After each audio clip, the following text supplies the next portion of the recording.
Documentary روم کے دوستوں السلام علیکم۔ دوستوں، آج کی کہانی سمندری طوفان میں بچ جانے والے ملاحوں کی ہے۔ یہ ایک خوشگوار دن تھا جب 5 ملاحوں کا ایک گروہ ایک جدید تجارتی کشتی پر سوار تھا اور یہ سمندر کی طرف روانہ ہوئے۔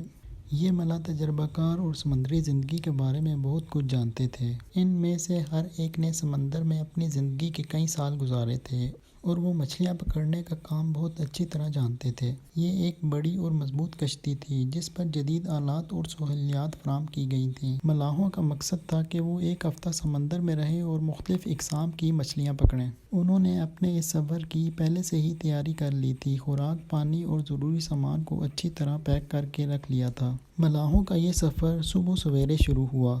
سمندر کا منظر شاندار تھا، ہوا ہلکی اور خوشگوار تھی اور لہریں آہستہ آہستہ کشتی کو آگے بڑھا رہی تھیں۔ ملاح آپس میں ہنستے بولتے اور سمندری زندگی کی خوبصورتی سے محظوظ ہوتے ہوئے جا رہے تھے۔ جب وہ سمندر میں کئی میل دور پہنچ گئے تو انہوں نے اپنے نیٹ کو سمندر میں پھینک دیا اور مچھلیاں پکڑنے لگے۔ دن بھر محنت کے بعد انہوں نے کئی قسم کی مچھلیاں پکڑیں جو ان کی خوشی کا باعث بنیں۔ انہوں نے سوچا کہ یہ سفر کامیاب رہے گا اور وہ اچھا مال لے کر واپس آئیں گے۔ جب وہ سمندر کی لہروں میں مچھلیاں پکڑ رہے تھے، اچانک آسمان پر بادل چھا گئے۔ ہوا کی شدت بڑھنے لگی اور کچھ ہی لمحوں میں طوفان کا خطرہ منڈلانے لگا۔ ایک ملاح جس کا نام اسٹیو تھا، اس نے دوسرے ملاح کو آگاہ کیا، مجھے لگتا ہے کہ ہمیں واپس جانا چاہیے، یہ بادل اچھے نہیں لگ رہے۔ لیکن اس کے ساتھیوں نے اسے سنجیدہ نہیں لیا۔ وہ تجربہ کار تھے اور سمندر کے بارے میں جانتے تھے کہ بعض اوقات موسم جلدی بدل جاتا ہے۔ لیکن اسٹیو نے محسوس کیا کہ حالات تیزی سے خراب ہو رہے ہیں۔ لہریں اونچی ہونے لگیں اور ہوا کی شدت میں اضافہ ہونے لگا۔ اچانک ایک بڑی لہر آئی اور کشتی کو زور سے جھنجھوڑ دیا۔ جیسے ہی وہ دوبارہ سمندر میں کھڑے ہوئے، ایک زوردار طوفان نے کشتی کو اپنی لپیٹ میں لے لیا۔ ہوا کی تیز رفتاری اور لہروں کی شدت نے انہیں حیرت میں ڈال دیا۔ کچھ ہی منٹوں میں وہ ان طوفان کی شدت کا شکار ہو گئے۔ کشتی میں شور مچنے لگا اور ہر ملاح اپنی جگہ پر گر گیا۔ ملاحوں نے اپنی جگہ سنبھالنے کی کوشش کی لیکن طوفان کی شدت کے سامنے وہ بے بس نظر آ رہے تھے۔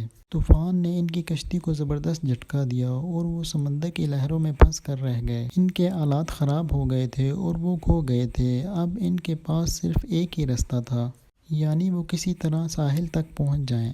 ملاحوں نے مل کر کشتی کو سنبھالنے کی پوری کوشش کی۔ وہ اس خطرے کو جان گئے تھے کہ اگر کشتی کو سنبھالنے میں ناکام رہے تو وہ سمندر کی گہرائیوں میں جا سکتے ہیں۔ اسٹیو، جو کہ سب سے تجربہ کار ملاح تھا، اس نے زور سے کہا، ہمیں ایک دوسرے کا ساتھ دینا ہوگا اور کسی نے حوصلہ نہیں ہارنا۔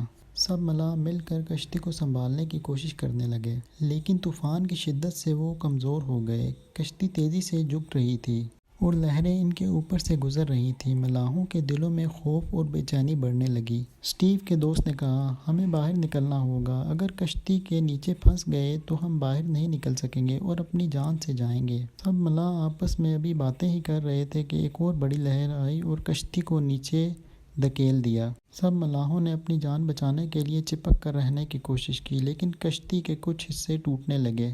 وہ ایک دوسرے کو پکڑنے کی کوشش کر رہے تھے، لیکن کشتی میں اتنی بے ترتیبی ہو گئی تھی کہ وہ ایک دوسرے سے دور ہو گئے۔ ایک لمحے میں کشتی کی بنیاد ٹوٹ گئی اور وہ سمندر کی لہروں میں گر گئے۔ پانی میں گرنے کے بعد ان کا حوصلہ ٹوٹ گیا، لیکن انہوں نے زندہ رہنے کی کوشش جاری رکھی۔ ملاحوں نے پانی میں تیرنے کی کوشش کی، لیکن طوفان کی لہریں انہیں نیچے دھکیلنے کی کوشش کر رہی تھیں۔ پانی بہت سرد تھا اور ان کی طاقت کم ہونے لگی۔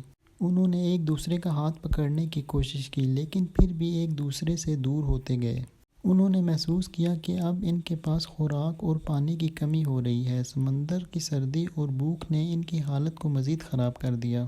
اسی اثناء میں وہ 3 دن تک سمندر کی لہروں سے لڑتے رہے۔ ان کے پاس صرف چند دانے اور پانی کی ایک بوتل تھی جو انہوں نے بچا کر رکھی تھی۔ یہ دن بھی گزر گیا لیکن کوئی ان کی مدد کے لیے نہیں آیا۔ ان کی طاقت ختم ہو رہی تھی اور وہ مایوس ہو رہے تھے۔ اگلے دن جب طوفان کی شدت میں کچھ کمی ہوئی تو اسٹیو نے آسمان کی طرف دیکھا اور کچھ روشنی محسوس کی۔ وہ سوچ رہا تھا کہ کوئی طیارہ انہیں اوپر سے دیکھ لے اور ان کی جان بچ جائے۔ ان سب نے طیارے کو اسموک سگنل دینے کا فیصلہ کیا۔ اسٹیو نے اپنے ساتھیوں سے کہا، ہمیں کوشش کرنی ہوگی، ہمیں آگ جلانی ہوگی تاکہ ہم پلین کو اسموک سگنل دے سکیں۔ کشتی میں سے کچھ سامان اکٹھا کیا اور اسے آگ لگائی تاکہ کوئی طیارہ انہیں دیکھ سکے۔ اور ان کی مدد کو آ سکے۔ کچھ گھنٹوں بعد انہیں ایک طیارہ نظر آیا۔ ان کی خوشی کا کوئی ٹھکانہ نہیں رہا۔ انہوں نے ہاتھ اٹھائے اور شور مچایا تاکہ وہ اپنی موجودگی کا واضح اظہار کر سکیں۔ خوش قسمتی سے طیارے کے عملے نے دھوئیں کو دیکھا اور فوراً متعلقہ حکام کو اطلاع دی۔ کچھ ہی گھنٹوں کے اندر ایک ہیلی کاپٹر ان کی جانب بڑھتا ہوا نظر آیا۔ ملاحوں کی امیدیں بڑھنے لگیں۔ ہیلی کاپٹر نے اوپر سے پیغام بھیجا کہ ہم آپ کی مدد کے لیے آ رہے ہیں، بس جگہ کو واضح کریں۔ ملاحوں نے ایک دوسرے کا ہاتھ پکڑا اور پکارا، ہم یہاں ہیں۔ ہیلی کاپٹر کے عملے نے انہیں دیکھ لیا اور فوراً بچاؤ کی کارروائیاں شروع کر دیں۔ ملاحوں کو ایک ایک کر کے ہیلی کاپٹر کی طرف کھینچ لیا گیا۔ ان کی آنکھوں میں آنسو تھے کیونکہ انہوں نے اپنی زندگی کے سب سے مشکل حالات کا سامنا کیا تھا، لیکن اب ان کی مدد آ گئی تھی۔ جب وہ سب ہیلی کاپٹر میں سوار ہوئے تو انہوں نے ایک دوسرے کو گلے لگا لیا اور شکر ادا کیا کہ ہم بچ گئے۔ دوستو، یہ کہانی بالکل ریالٹی پر مبنی ہے اور اس پر ایک ہالی ووڈ کی movie the heart of the sea بھی بن چکی ہے اور آپ اسے گوگل کر کے ویریفائی بھی کر سکتے ہیں۔ ڈاکومنٹری روم کے ساتھ جڑے رہنے کے لیے شکریہ۔ ملتے ہیں ایک اور نئی ویڈیو کے ساتھ۔ اللہ حافظ۔